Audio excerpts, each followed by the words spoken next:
ko suku agbeda shi o me mia ko amesio kata wo fua de be gba mia kofu be mia husuku ya nu gbeda shi o me be na yira de oji gede mia cho mia ko domonyo wala kata gbeda shi o me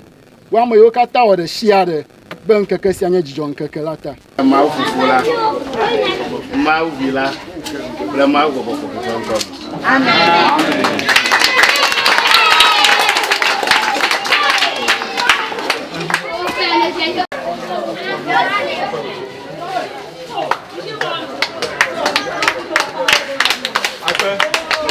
Marco,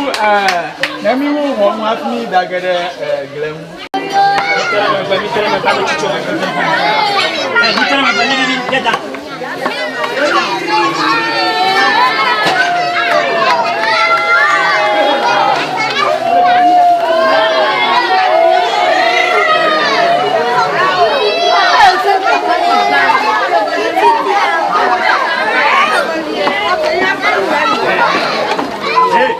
Donc moi je m'achète mon papa à d'accord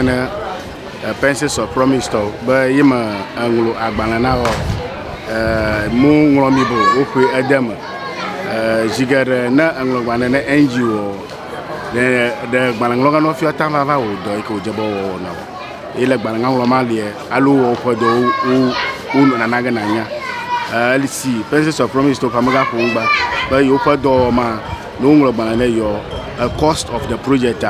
o magara alofaji ambe o ba ko do pakla duo o bla fa koga ye yo ko bla anyi nene male o jomata agba mi la fie goje mi ja gbagba wo do evo la nyi toru kinye go me pakla do ke pashere mi un chikula novi o ke pashere mi agba mi nya particular pakla Princess of Promise to ndie mi la fie ba sugu ho ke mi tu na Anyako RC primary mia adra shenguna suku to RC suku oje de na review na je ezasa goma akpe be ahohoko nya mi kpogbo alabe na akpe be mi kpogbo wo jipi mi ko jipi ye o ke de dege kata mo o de fan me e mi like hogar ara me ta na akpe de je be e chali e chino review pu ndo no room o mu kata anwuto le ga boko yema ta nene mo le ma e kpere nwa ni ga je 3 unit classroom block goma plus auxiliary facility ni ba auxiliary facility mi wo lo am depolema shila polema office lema akwe ba ko to ha kra office parent mi office parent office lema ihe anya project ka wo mi mele e akwe de je shiba project ala totu mali ga viru molo ta e ire ga ko ma fia mi ga kokoko na ma do be okore mi anwa no na oba na mi ekpe ple pe ko mi le claro mi ha o ta kwa mi ga jengo mi fia ba mi akpepu ple pe pa ple eke le ga ko ma akowu odoma mlenwe apa honorable edumavio ga fukuku no ba ale kana kpere yo kuke ple ekpekiko ejegoma yo na ga kpere yo no ga kuke le akwa pe ma ya epe nwure le ke lo gbo o nya do nya amachi choba maraka maro to chure ga ho kureju ni ro to nya do da shi ko nya ba makpugo ba do e kama jengo ma we wu dumavio ka gbogbo ba menya miawe do mo abuto ba nya ton kumari nya maro galo ye o blon ba tamino nya tapato to pinyana mi ta na mare suika kaka maro omre mi dakwere tabe no we o ba avangere I doje jonenka nga rura akana ngom ya mu omo be ke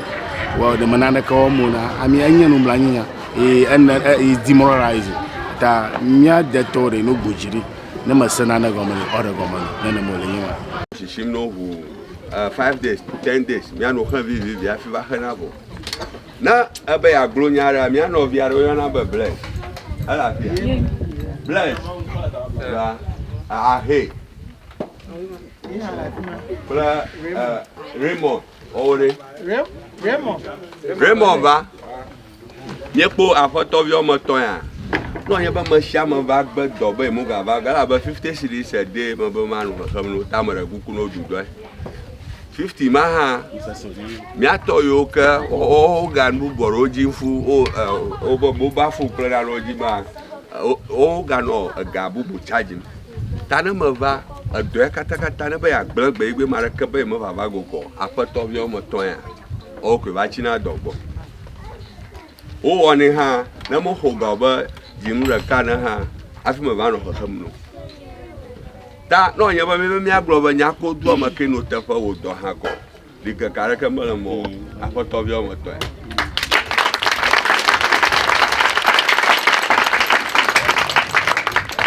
ala ba no nya ba ado me chama va gbe ke ko le ba gbo ma gba do lo to game pete fo va vo ga ke o da si anu nponko o mo ton ya o ke no na fia afi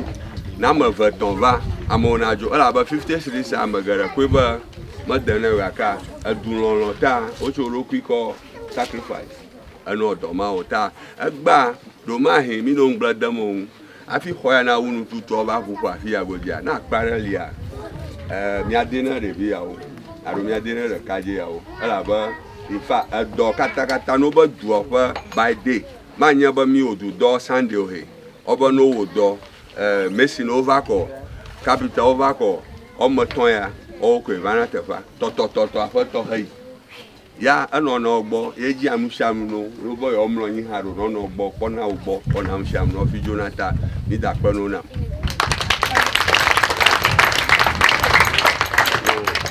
Kero koma glova vieba Fifi mi la Anyako RC Anyako RC project ye enyami ke o do tare mi agbo be school ho lia me va demne de vio afi kg pakpaji ha ni pakpaji ha ho menyo nya roofing sheet ple pakparo mu pleto ta mi va gedem ko mi gedem le mi apa do wona hu a ko we he mi le Ghana mi apa do da shi ko mi ko school de ple fiambo ala be mi nya lon fa ha bobo NGO ike cho vode America vode my global me pa do ko na ma ina na ba edua na ji akpabla eve na me ko akpabla yin na edo ye wo pakpa ji eje bo ji eke ekpaku echi ple ashimudo